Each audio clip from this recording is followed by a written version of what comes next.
At ayun na nga mga ka-expo, natuloy din ako sa pagpunta dito sa isa sa pinakamaganda at isa sa pinakakilalang beach dito sa Eastern Samar, sa part ng Salcedo, ang Yolanda Beach. Dating Hagnaya Beach ang tawag sa beach na to. So nung nagkaroon ng bagyo, after ng bagyo, Yolanda, nagkaroon siya ng mga magagandang rock formation, mas lalong na-enhance yung beach na to, mas lalong napaganda, kaya tinawag na siyang Yolanda Beach. Yun yung history kung bakit siya tinawag na Yolanda Beach. Yun yung sabi nila sa akin, hindi ko alam kung totoo. Anyways, papunta tayo dito. So meron akong mga nakilala dito, mga sabihin natin bagong friends na nagyaya sa akin. Actually nakakatuwa sila kasi hindi nila ako kilala pero niyayaya nila akong mag-join sa kanila. At guys, inoperan pa nila ako ng pagkain, which is, di ba, ugali talaga ng Pilipino, ugali talaga natin na nakaka-proud. Ang good naman yan. I see. Kaya pala. Sige lang. Busog lak, liwat.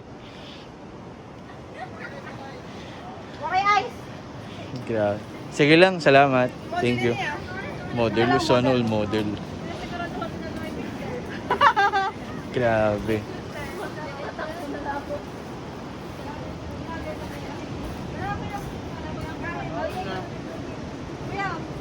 Sige lang. Uy, thank you. San Policarpio, di ba?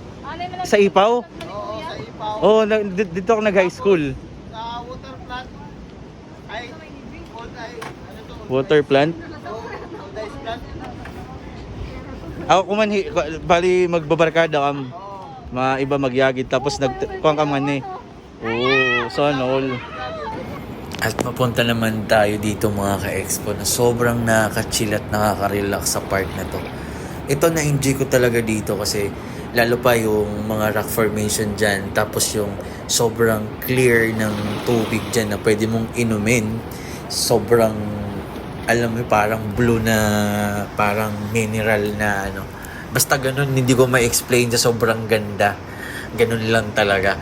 Like ganyan, yung makikita mo. So, pang Instagram, diba? So, hindi ka magsisisi pag pumunta ka dito. And, mga ka-expo isipin nyo, 10 pesos lang yung entrance dito. Ganito na yung pwede niyang i-offer sa inyo. So, hindi na kayo lugi, diba? Hindi kayo magsisisi talaga. As in, diba? So, subukan nyo pumunta dito. Huwag kayong magdalawang isip. Kung dadaan kayo ng Salcedo, makikita nyo to sa highway lang. May karatula, yung Yolanda, dyan. So, pag nakita nyo yan, pasok lang kayo.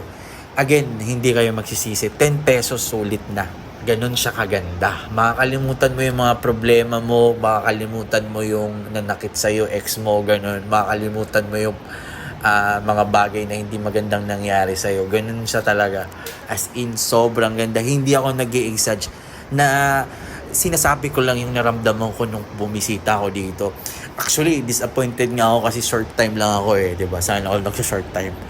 Guys, sobrang short time lang kaya again, kung pupunta kayo dito, dapat meron kayo talagang mahaba na bakasyon or alam mo yun, long weekend vacation para mas ma-enjoy nyo yung beach na to.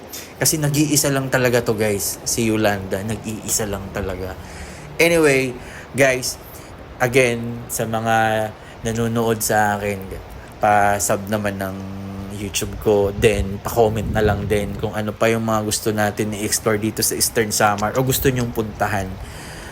And sana next video mapuntahan natin yung Kalikuan Beach. So hoping na mapuntahan natin yun. Ipapakita ko rin yun dito sa inyo. Again, ingat tayo sa biyahe mga ka-expo.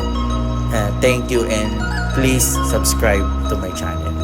Ingat kayo sa biyahe mga ka-expo. Bye-bye!